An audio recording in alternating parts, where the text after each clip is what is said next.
Pada kesempatan kali ini, saya akan mempraktikkan terkait dengan tutorial pemijatan akupressure yang bisa dilakukan kepada balita. Nah, jadi tujuannya adalah untuk meningkatkan nafsu makan pada balita apabila balita mengalami penurunan terkait dengan nafsu makannya.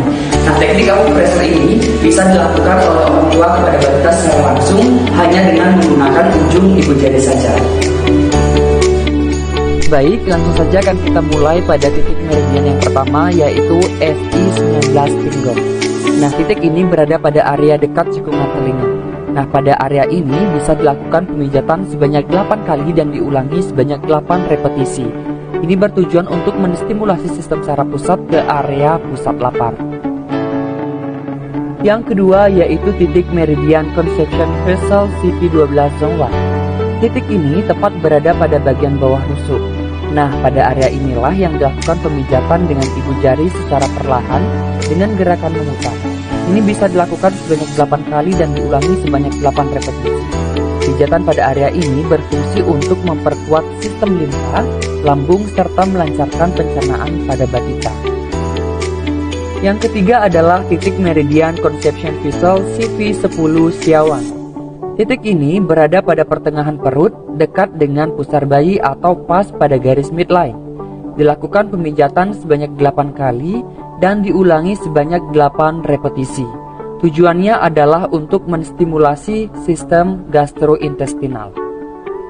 Titik yang keempat adalah meridian lambung ST36 Suzanli. Tepat berada pada bagian bawah lutut 2-4 jari, jadi bisa dikira-kirakan saja untuk lebih jelasnya. Tepat berada pada bagian samping bawah lutut. Ini biasanya ditekan secara melingkar sebanyak 8 kali dan diulangi sebanyak 8 repetisi. Tujuannya adalah untuk mensinkronisasikan sistem pencernaan bayi, khususnya pada lambung dan usus. Titik yang kelima adalah meridian usus besar LI4 Hegu. Nah, ini bisa kita lakukan pada ibu jari bayi. Ibu jari bayi kemudian dipijat dari ujung ibu jari ke arah pangkal. Ini dilakukan dengan tekanan yang disesuaikan dengan usia bayi yang fungsinya untuk memperkuat fungsi pencernaan dan limpa pada bayi. Pemijatan pada area ini bisa dilakukan sebanyak 8 kali dan diulangi sebanyak 8 repetisi. Yang keenam adalah titik meridian kandung kemih BL20 pisu. Untuk gerakan ini ada pada punggung bayi. Jadi setelah bayi dilakukan pijat punggung seperti biasa, untuk gerakan terakhir tambahkan gerakan akupressure ini. Jadi pada tulang belakang lakukan penekanan, tidak perlu terlalu kencang, cukup diraba, dan tekanan disesuaikan dengan usia. Lakukan secara perlahan, dan ini bisa dilakukan sebanyak 3 kali. Dilanjutkan pada area sekitar tulang belakang atau bagian paravertebra, dilakukan pencubitan merambat ke atas ketika penekanan, jangan terlalu kencang karena di sini adalah sistem saraf pusat bayi atau manusia, jadi berbahaya jika terlalu kencang. Ingat, tujuan kita hanya menstimulus saja. Yang terakhir adalah titik meridian kandung kemih BL21 Weisu.